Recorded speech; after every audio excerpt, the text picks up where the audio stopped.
ये कोई फिल्म नहीं है, ये एक सच्ची घटना है जो आज भी इराक की गुप्त फाइलों में छुपी हुई है। एक ऐसा मिशन जहां एक आदमी ने पाकिस्तान के सबसे सख्त सिक्योरिटी को चकमा दिया। न कोई बंदूक चली, न कोई धमाका हुआ, फिर भी दुश्मन का सबसे खतरनाक आतंकवादी मारा गया। एक खुफिया रिपोर्ट आती है जिसमें पाकिस्तान के high security army base camp में एक खूंखार आतंकवादी छुपा हुआ है जिसका नाम है अब्दुल्ला है उर्फ भूत। भारत में 7 बड़े हमलों का मास्टरमाइंड और हजारों निर्दोष लोगों की मौत का जिम्मेदार है वो आदमी, लेकिन पाक आर्मी के अंदर प्रोटेस्ट गेस्ट की तरह रह रहा था। रो को पता चलता है कि वो अगले 72 घंटे में भारत पर एक बड़े हमले की तैयारी कर रहा है। समय खत्म हो रहा था, कोई एयर स्ट्राइक, कोई मिसाइल, कुछ भी नहीं चल सकता था क्योंकि वो सिविल एरिया के बहुत करीब था। दुनिया को भारत पर अंगुली उठाने का मौका मिल जाता। तब रो ने ऑपरेशन धुरंधर 2 शुरू किया क्योंकि उसमें एजेंट का कोड नेम धुरंधर था। एक ऐसा जवान जिसने पाकिस्तान में 9 सालों तक अंडरग्राउंड रहकर काम किया। उर्दू, पंजाबी, बलोची बोलने में परफेक्ट था और फेस बदलने में भी माहिर था, लेकिन इस बार मिशन थोड़ा अलग था। अकेला ही जाना था, बिना किसी बैकअप के। प्लान क्या था? सिर्फ एक पानी का टैंकर। धुरंधर ने खुद को एक लोकल वाटर सप्लायर के रूप में डिसगाइड किया। नकली आईडी, नकली टैंकर, नकली कंपनी के कागजात, सब पूरी तरह परफेक्ट थे।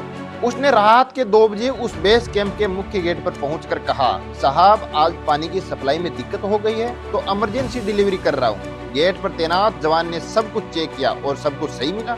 टैंकर अंदर चला गया। बस असली गेम यहीं से शुरू होता है। टैंकर के अंदर ना कोई पानी था, सिर्फ 2 कंपाउंड थे। एक कंपाउंड में 40 लीटर पावरफुल लेकिन ओडोरलेस केमिकल कंपाउंड था जिसे रो ने नींद का जहर नाम दिया। ये केमिकल पानी में मिलते ही 2-3 घंटे में रेस्पिरेटरी सिस्टम को स्लो कर देता है और धीरे धीरे इंसान की मृत्यु हो जाती है, जो मृत्यु एकदम नेचुरल लगती है और कोई सबूत भी नहीं छोड़ता है। धुरंधर ने टैंकर को उस बिल्डिंग के पास पार्क किया जहां आतंकवादी अब्दुल्ला रह रहा था। रात को 3:15 पर जब पूरा कैंप सो रहा था, उसने पाइप से केमिकल मिक्स्ड पानी को बिल्डिंग के पानी में यानी टैंक में डाल दिया।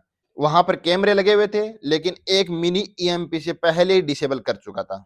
यह बस 5 मिनट का काम था और धुरंधर टैंकर में बैठकर वापस बाहर आ गया।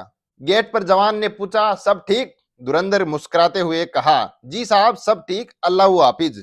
अगली सुबह खबर फैली, अब्दुल्ला है और भूत ने नींद में ही दम तोड़ दिया है। डॉक्टरों ने कहा हार्ट फेलियर। पाक आर्मी में हड़कंप मच गया था। किसी को शक नहीं हुआ कि यह हत्या थी। रो का मिशन 100% सक्सेसफुल हुआ। धुरंधर सुरक्षित रूप से भारत आ गया। उसके सर पर कोई मेडल नहीं चढ़ा क्योंकि यह मिशन अभी ऑफिशियल नहीं हुआ था, लेकिन देश जानता है एक शेर ने फिर दुश्मन के अंदर घुसकर उसे मार गिराया। ये कहानी सिर्फ एक एजेंट की नहीं बल्कि पूरे भारत की हिम्मत, इंटेलिजेंस और बलिदान की है। जब तक हमारे पास ऐसे धुरंधर जवान हैं, तब तक भारत को कोई नहीं हरा सकता, भारत पर कोई हमला नहीं कर सकता। अब ये फिल्म पूरे भारत और पूरे विश्व में सबसे पावरफुल मूवी को भी हिट कर चुकी है। रविंदर सिंह की यह फिल्म अब सुपर हिट क्लब में शामिल हो चुकी है। आप कमेंट करके बताइए ये कितना करोड़ रुपए तक कमाएगी और कितनी हिट जाएगी।